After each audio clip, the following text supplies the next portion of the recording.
na yaka pandai emra sebedwafie akonwa no abutu ewo mra sebedwafie hono a na cheze se de NDC amamuo esi efa pandai semi aso mo de awopepre ye niema ense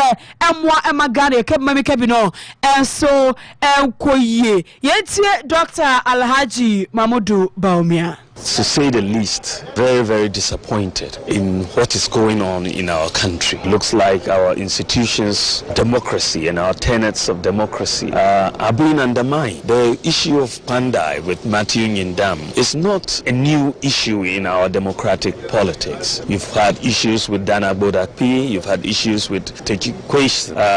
in Asin, and basically you've had the House allow the court and the legal processes to take place and be exhausted before state institutions are stampeded into acting in ways that undermine democracy. Matthew Nyindam should be given his day in court. He has filed appeal processes at the High Court. He has filed for a judicial review at the Supreme Court, and none of those cases has been adjudicated. So why the rush? Why the indecent haste? I think that he's being railroaded. I think that this undermines our institutions of democracy. I think that we should take a halt to these processes and allow him to have his day in court, just as others have done in the past. The House has never really rushed in this way when it came to the other cases. What is the difference with the case of Matthew Nyindam? I think it should not be this case. I think we should uphold the tenets of democracy. Democracy is something precious that we've all had and we've all subscribed to. When you start undermining its pillars, you break it down, and the consequences for the nation are very severe. And so simply because you have power, you shouldn't feel that you can ride roughshod over your opponents and over the principles of democracy. And so I stand with the principles that are being espoused by the minority in Parliament, and they are doing a good job at it, and we want to support all the principles that they are fighting over in this particular case.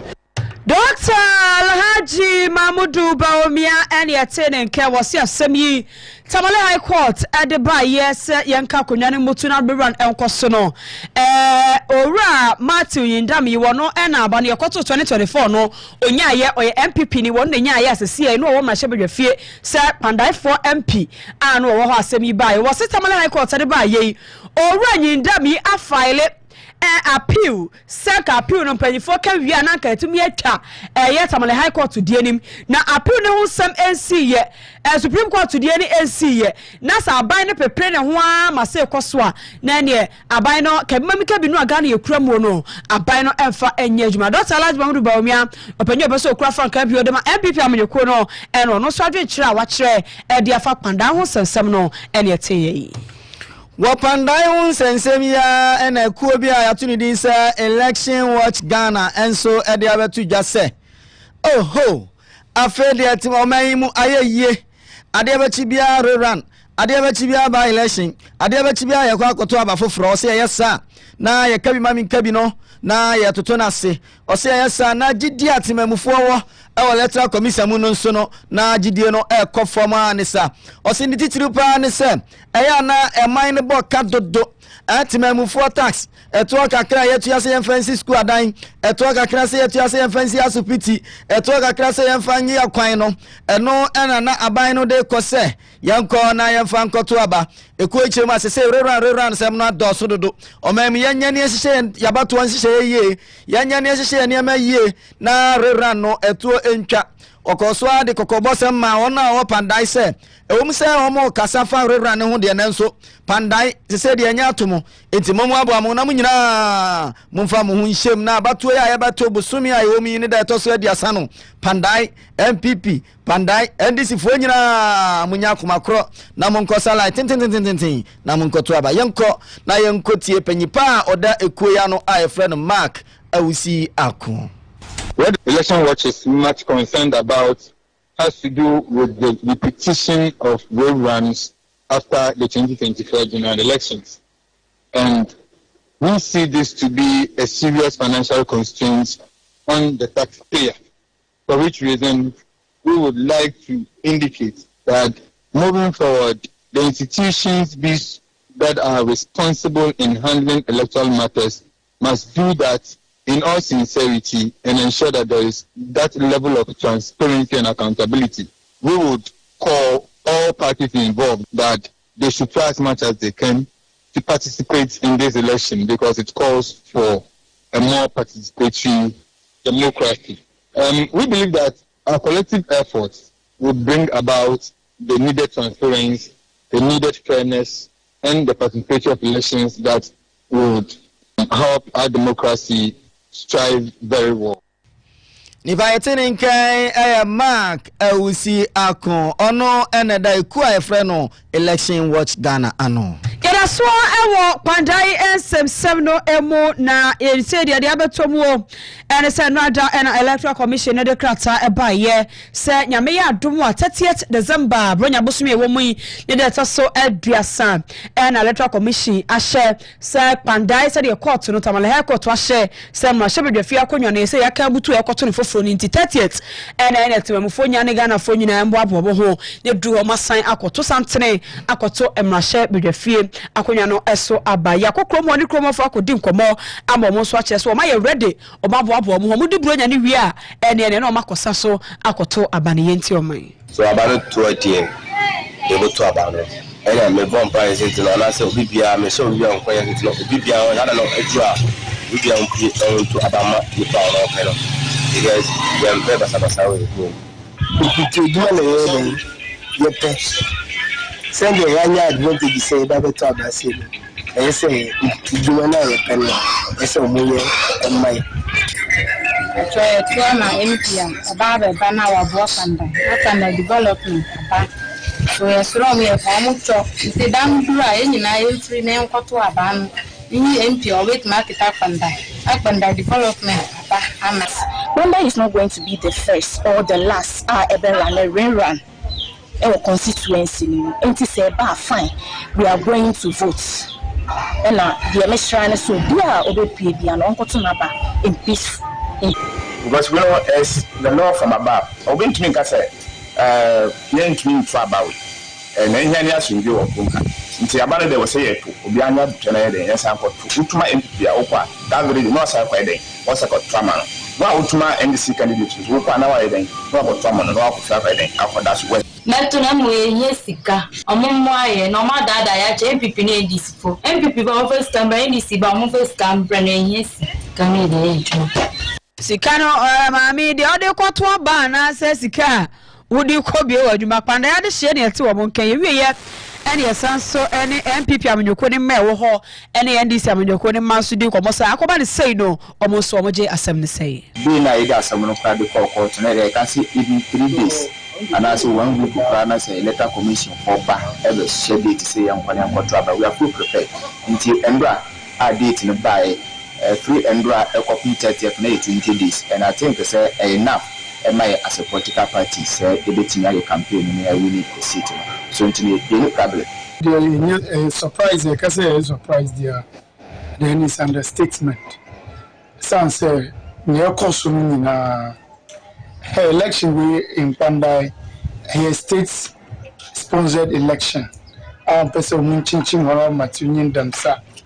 NGC ni free sir so share the procedures ni nyina dia hey any surprise it sounds Dana ma declare the seat vacant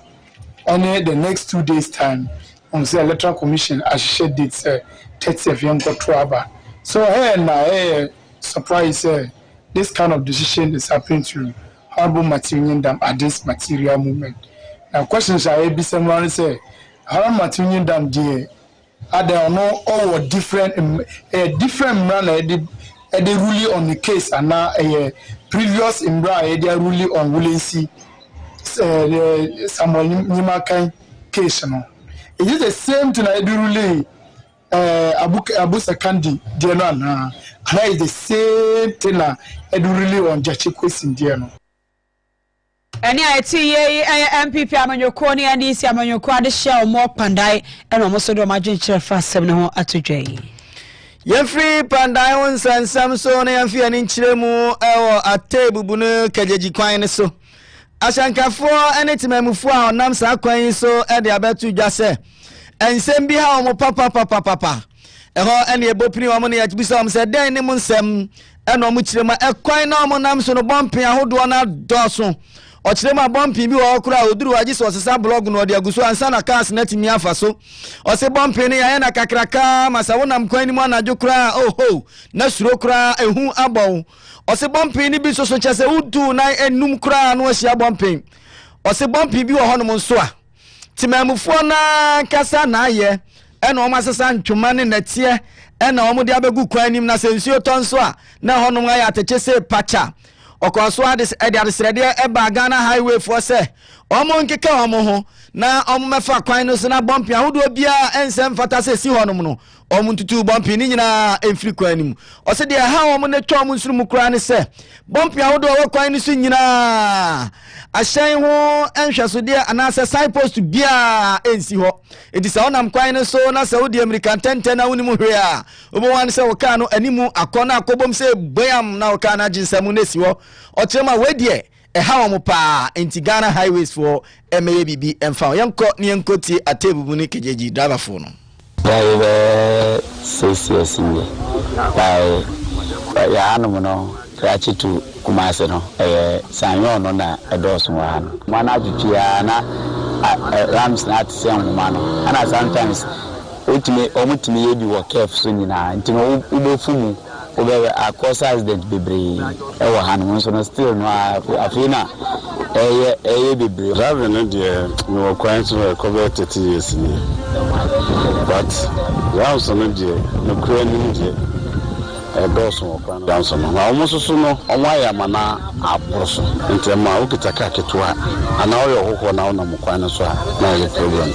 Yeah, it is surprising that people don't take permission even from the Highways Authority because it is their responsibility to grant permission before some of these things are erected. But that is not the situation here. It is a worrying situation because, for instance, if somebody is traveling down here and the person is using the road for the first time, I mean, it can create a lot of problems. And we are aware the level of accidents that occur, so that if there are no indications on the road, definitely accidents will occur. It is interesting because I'm sure some of the officials even use the road. So why can't they check this? Do they have to wait until we tell them? That's incredible. And if that is what they want to do, I mean, I'm using your medium to appeal to them as a matter of agency to act. Very, very, very disappointed. They are not following the regulation. I believe that the assemblies or the authorities should monitor whatever they do on the streets. No. What they are even constructing, if they are even speed ramps, they are not the right way to be done. So it means that everybody is doing whatever he or she likes, and it is not the best for our society. If care is not really taken, this illegal construction of speed ramps by the individuals could cause a very fatal accident.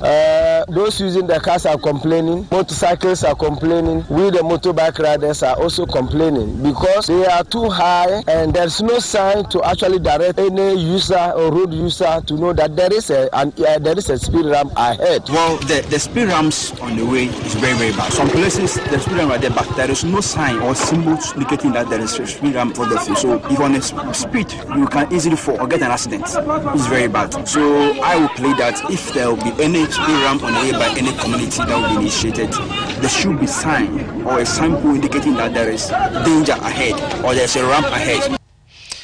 Ashenkafo ene kwamukafo temamufo ewo atebubu ene kajeji na etirim se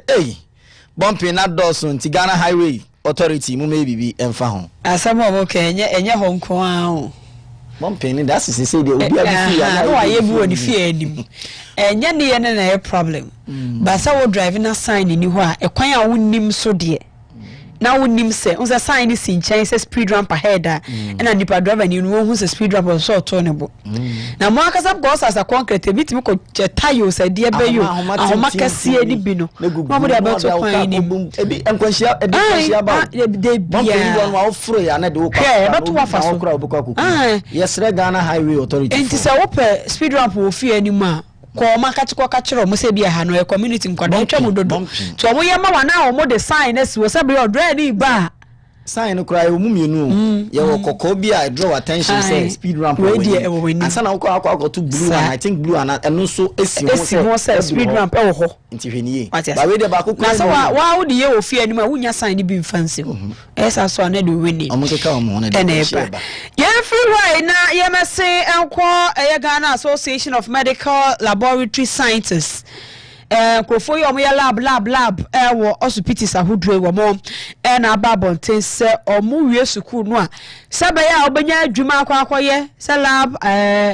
scientists no eni ne kokofo bo unmobu omu a ubetena ho a ebuma wie school free 2019 besi ndei se efie ensia nie wo mo nya asupiti ma ade bebrebe no mo kosu ya school mu no omo fa ni nya koye adwuma wo ho omo so ma tworo krata ede na nipa beye wo ma abo aban wo ma bu kotoje o ma jedo mbeye bia ukọ Ghana mia bi so ho a obu hia sa akofo yi wo ho bebre hospitals bebre wo Ghana ha omunni lab scientists ena da hokwa ena yo kofo so ma ko suku akwaji nimdia so mo tifie kwa ena omo so pacho so mo padwuma eto omo so mo sese panyifo hwere ni mani mu ya omo kwofo na o ma kafere omo fo mo ko ba bia enkofo so here lab technicians no wo mo ko hwenya adwuma efa ensom Ghana for chofo panyi de makoi Dr. Solomon Kwashi Entino. We have done a lot by petitioning the Minister of Health, the Finance Ministry, including the Presidency, to tell them that there's discrimination in the system. We realize that government is paying attention to other professionals leaving our class. And for government to be successful in its quest to improve the health of Ghanaians by the primary healthcare policy,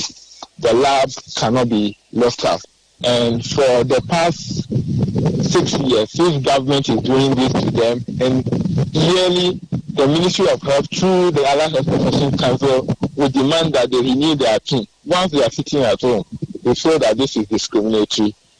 As law-abiding citizens and also as essential service workers, we are enjoined not to go on strike. And so we are doing all the media interactions, the social media, mainline media interactions, for government to know that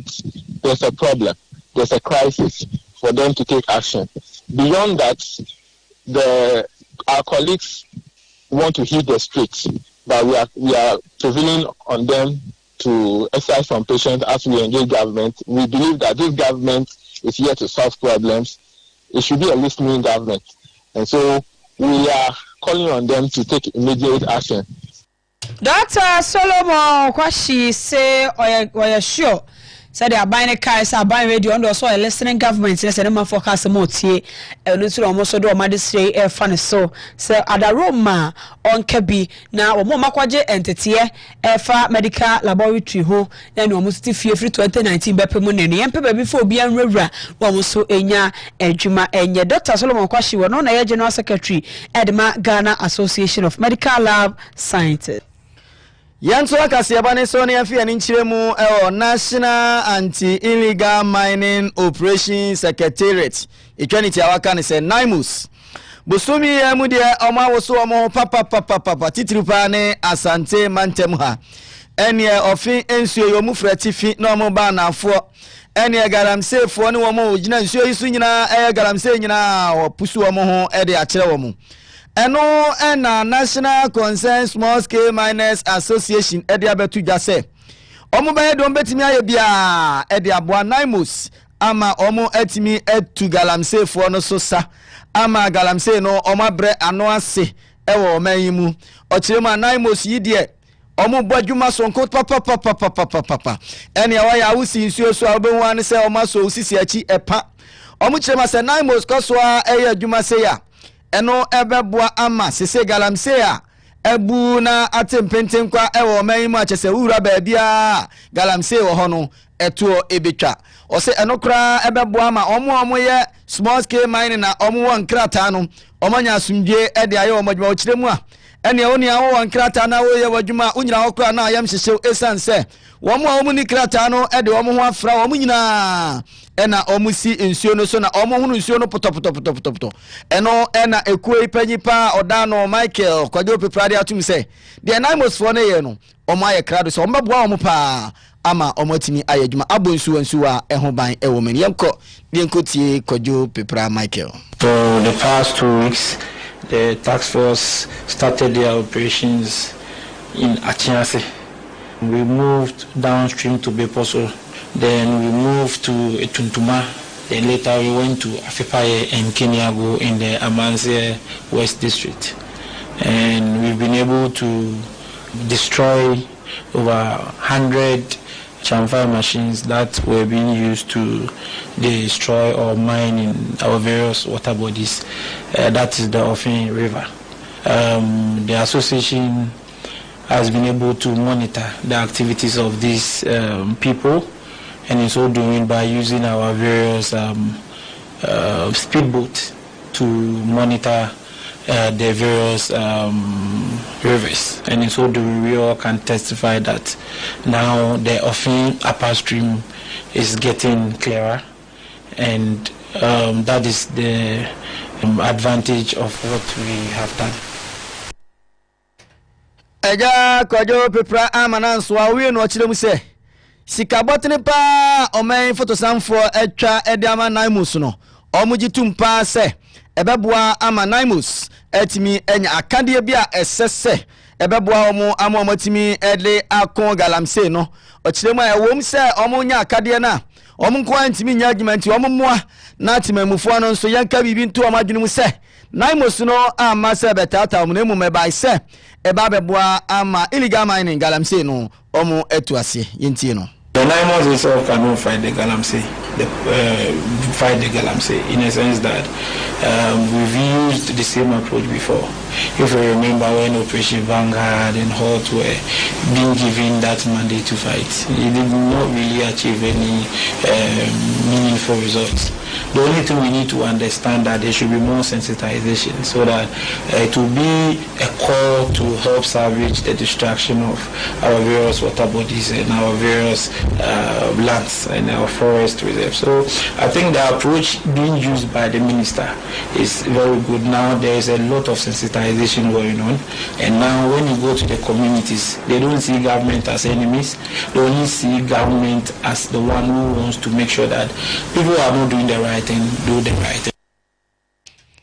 NITA Panipa Oda National Concern Small Scale Mining Association Michael Kwadwo Pepra no chim se naimos nkwa entimi nyadwuma ne nyina yemwa wo Nessa mi so na yegyina na samodo ayesaka ne fie ha no yede ne nyina esi o ba ko dia fato so ne yemkwe adwa meni bi o na ekonafo ai